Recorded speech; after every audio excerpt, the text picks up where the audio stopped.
Welcome back to Detoxing the Discourse. Tonight, we're not easing in. We're dropping straight in for the kill. Since 2016, a poison drug supply has quietly erased thousands of people in British Columbia.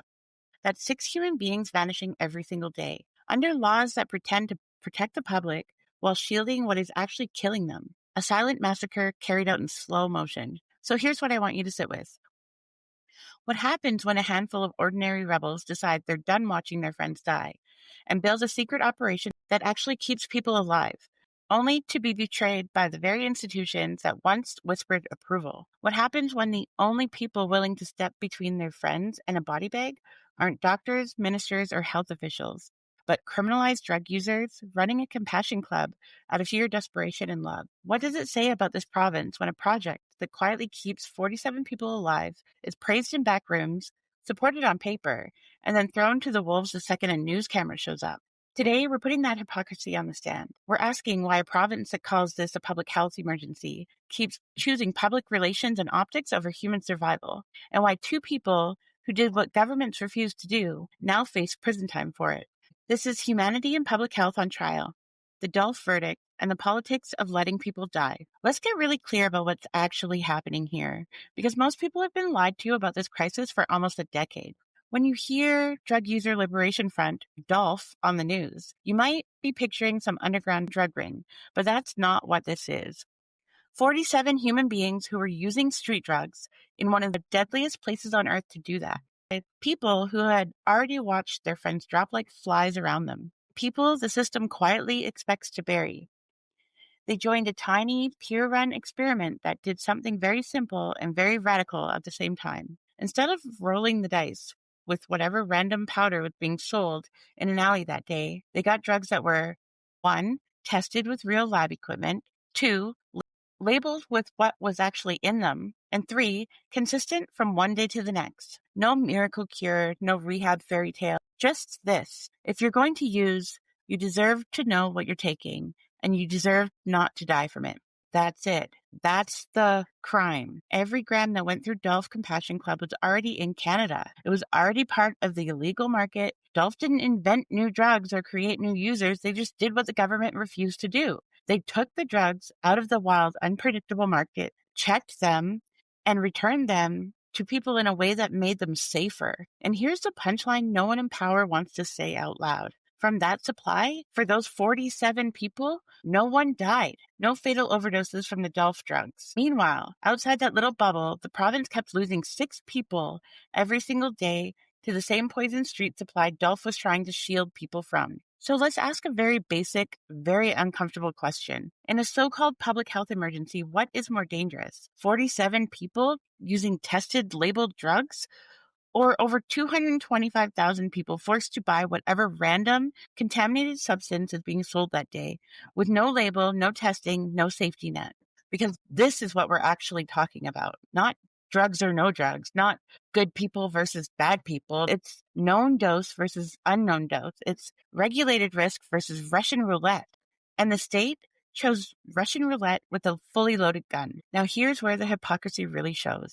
For almost 2 years, health authorities and governments knew what DULF was doing. They sat in meetings. They read the proposals. They funded the drug checking. They treated DULF like community partners as long as it stayed quiet and technical and out of the news. Then something happened that scared them more than the death toll. The story went public. A city councillor stood beside DULF in front of the Vancouver Police Department and helped them hand out tested substances labeled so everyone knew exactly what they were taking. Cameras rolled, right-wing commentators went wild, and suddenly, this wasn't a community innovation anymore. It was a political liability. Overnight, the story flipped. The same program that was quietly praised and funded became unacceptable. Contracts were cut, statements were drafted, and the line became, we will not fund groups that traffic illegal substances. Same 47 people, same drugs, same life-saving results. The only thing that changed was who felt exposed. You're also going to hear a lot about the dark web. It sounds scary, right? Like a Netflix crime documentary. But here's what it actually means in this case. Instead of buying unknown drugs from some middleman on the corner, DULF used the same online markets that thousands of people already used, then ran those drugs through proper testing to make sure that they were what they said they were. It's not like there were any other legal avenues to get these substances from. In other words, they use the same source most people are already forced to rely on, but added one thing government refuses to provide at scale: safety. That's what the Crown is calling trafficking, not poisoning the supply, not cutting drugs with benzos and mystery tranquilizers, not making a profit. The trafficking here is we bought what already exists, made it safer, and gave it to people so they wouldn't die. If you're okay with people dying from the poison version, but outraged by people sharing the safer version, that says nothing about morality. It just tells us who you're willing to lose. Now let's talk about safe supply, because that term has been turned into propaganda. If you listen to government press conferences, you might think BC already has this handled.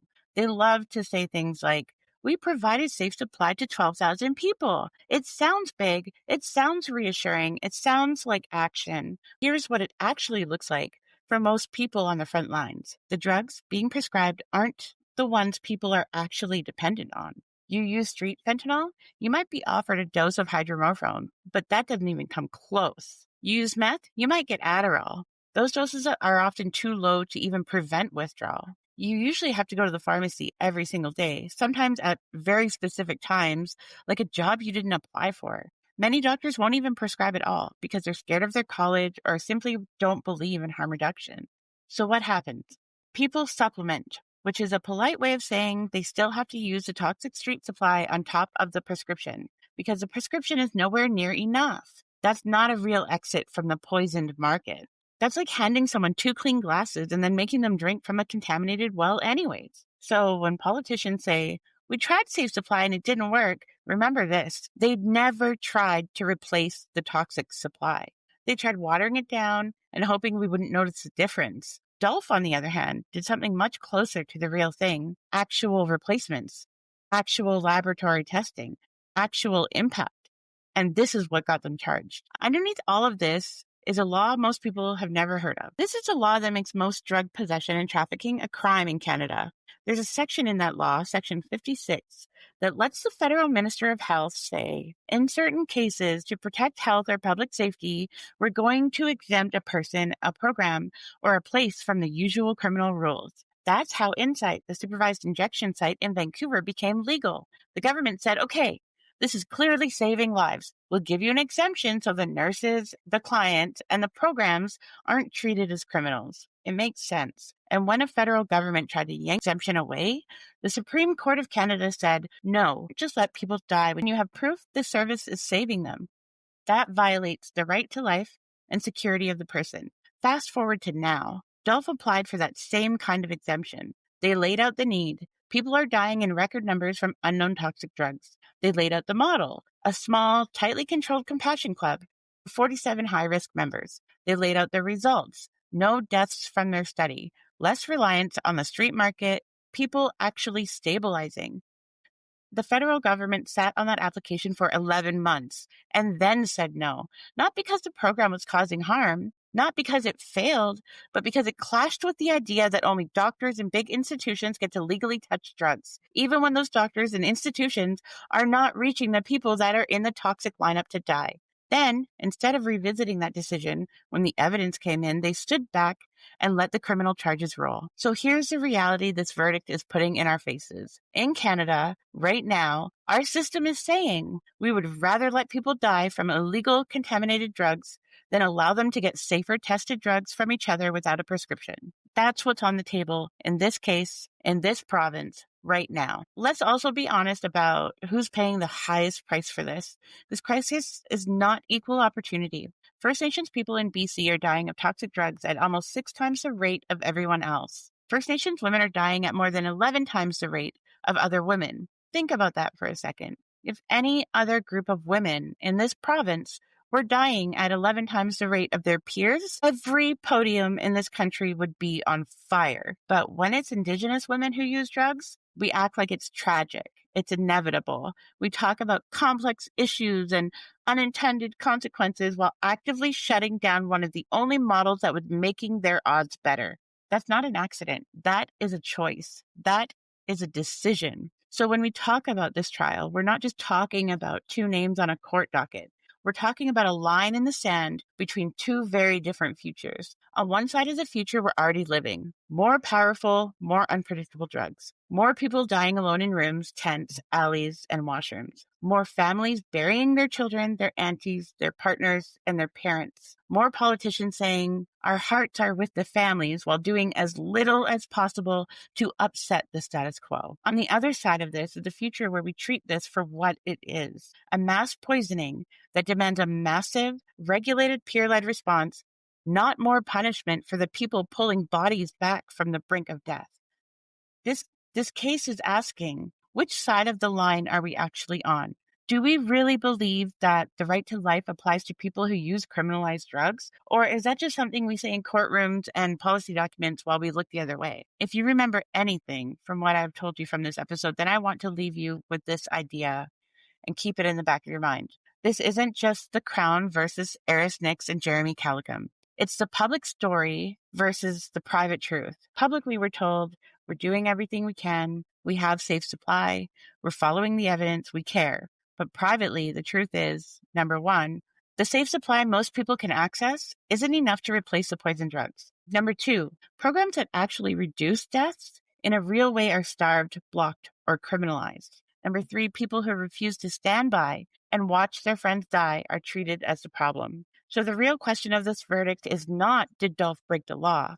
The real question we are faced with is this: what does it say about us, about our laws, and about our idea of public health that we would rather put life-saving work on trial than admit our current response as a society has failed? Because if the system can't tolerate 47 people getting safer drugs in a deadly crisis, maybe the problem isn't the 47 people. Maybe the problem is the system. I simply can't be alone in thinking this way. So if this is hitting you in a real way, I want to hear from you. Email me at detoxingthediscourse@gmail.com and tell me what's happening where you live, what you're seeing, what's breaking your heart. If there's enough people interested, I'll take the time in future episodes to slow this case right down to what DULF actually did, what the data and court records show, and how government decisions stacked up step by step. We'll move from back alleys and single rooms to cabinet tables and courtrooms, from safe supply slogans to what's actually happening on the front lines. By then, you won't feel like this is someone else's story. You'll see exactly how this system decides who gets to live and who gets to die, and who gets put on trial for trying to tip the scales toward survival for your kid, for your partner, your sibling, your coworker, your neighbor. And if you think you don't love anybody who uses drugs, it's probably because they don't feel safe enough to tell you. My name is Beverly. Thank you for detoxing the discourse with me.